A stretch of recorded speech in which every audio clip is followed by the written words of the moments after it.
Hello guys, we are from ফরমেট্রন। আজকে আমি এমন একজনকে নিয়ে কথা বলবো যাকে নিয়ে কথা না বলে আর থাকতে পারলাম না। বেসিক্যালি সে একজন YouTuber.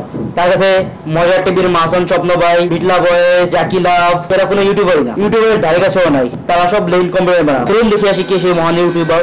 Hello some people, this is me Nirav Mehra, channel leader of We Are Awesome People. So guys, প্রতিদিনের মতো আজকে আমরা ফানি ভিডিও বানাচ্ছি। তো আপনি ফানি ভিডিও বানান, আপনার ভিডিওতে দেখি ফানির চেয়ে গালাগালি বেশি। পুরানা বালে ভাত পায় না, আবার নতুন আবালের আমদানি। 2017 সালের বাংলাদেশের সবচেয়ে বড় আবালগুলোর মধ্যে সবচেয়ে বড় আবাল, সে আগে হচ্ছে রেপ করে, তারপর হচ্ছে ছেড়ে দেয়। রেপ দেখে তোরা মারবি অনেক হ্যান্ডেল। আরে ভাই জুতা মারলেন কেন? হ্যাঁ, ওরা ফ্রি দিয়ে দিল, তুমি আমার খারাইবো নাকি? হ্যাঁ মিয়া, আমার খারাইবো? বিতে থেকে তোমরা ফলো ক্লিক দিয়ে আমি নাকি আসছি ফ্রন্ট ভিডিও নিয়ে। এই জন্যই আমাদের দেশের কুত্তার বাচ্চা বেশি, কুত্তার বাচ্চা। কি ভাই এগুলো কি এত গালাগালি কেন? তারাই এইসব সেলিব্রিটিদেরকে ক্রিয়েট করতেছে, তারা তাদেরকে প্রমোট করতেছে এবং নিজেরা প্রমোট হইতেছে, আর মাঝখান থেকে পাবলিকে বকচোদ বোকা বোঝাচ্ছে। আপনি সব তা ভাই আপনি কি আপনি নিজেও তো জাকির উপরে পচায় ভিডিও বানাইলেন, নিজের ওয়ালে শেয়ার দিলেন, বন্ধু বান্ধবদের ওয়াল দিয়ে শেয়ার দিয়ে করলেন। তা ভাই আপনিও তো উচ্চদের কথাই পড়েন। ফালতু মাদারচোদ ইউটিউব, ফালতু মাদারচোদ ইউটিউব, বুঝলাম না। ফালতু মাদারচোদ ইউটিউব, তোমাদের তো ইউটিউবার ওই কথা শোনার পর তোমার মাথার মধ্যে একটা নামই বাজে উঠতেছে, নীরব মেহরাজ, নীরব মেহরাজ, নীরব মেহরাজ। ভাই আপনি তো একটা পোল্ট্রি বাজ এরশাদ। আগের দিন মজার টিভির এমন পচাইলেন, পরের দিনে মাহাজান স্বপ্ন ভাইয়ের লেজ ধরে ঘুরেন। এইটা কি? হ্যাঁ গাইস, আমি যদি মজার টিভি সম্পর্কে বলতে চাই তাহলে আমি বলবো যে আসলে এরা আসলে মানুষকে ধোঁকা দেওয়ার জন্য একটা ইউটিউব চ্যানেল খুলে বসে আছে লাখ সাবস্ক্রাইবার নিয়ে।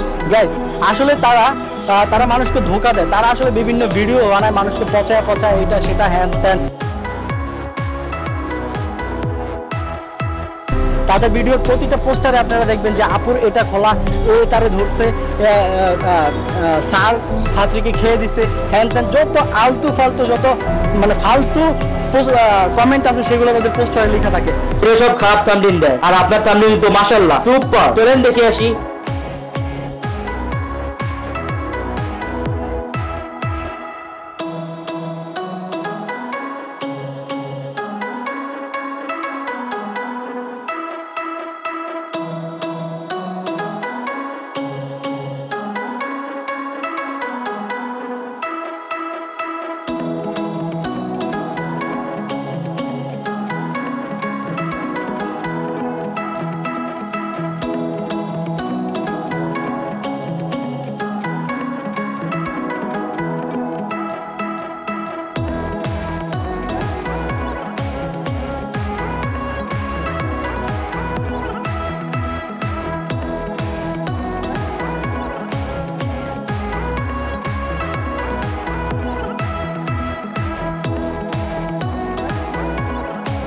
তার মাঝখান থেকে এই ফেসবুক সেলিব্রিটিরা ফায়দা লুটে বিশাল একটা অ্যামাউন্ট, তারা বিশাল একটা টাকার প্ল্যাটফর্ম তৈরি। ওরা হয়তো ট্যালেন্ট বেঁচে টাকা নেয়, তাতে আপনার সমস্যা কি? আপনার কি জল এলাচা পায় আঙ্গুল ফল্ট আপনি খাইতে পারেন নাই দেখে ওরা খাইলো কে? ভাই এভাবে গালাগালি করে নিজের বংশের পরিচয় আর দিয়েন না। ইউটিউব ভালো একটা প্ল্যাটফর্ম, ভালো ভিডিও বানান, মানুষজন আপনাকে ভালো বলবে, ভালো কমেন্ট করবে। শুধু গালাগালি করে আর খারাপ ভিডিও বানাইয়া মানুষের গালি খাওয়ার তো কোনো দরকার নাই। থ্যাংক ইউ গাইস আমাদের ভিডিও দেখার জন্য, আমাদের সাথে থাকার জন্য। আমাদের ভিডিওটি যদি ভালো লেগে থাকে তাহলে অবশ্যই লাইক দিবেন, কমেন্ট করবেন এবং হ্যাঁ সাবস্ক্রাইব করতে ভুলবেন না।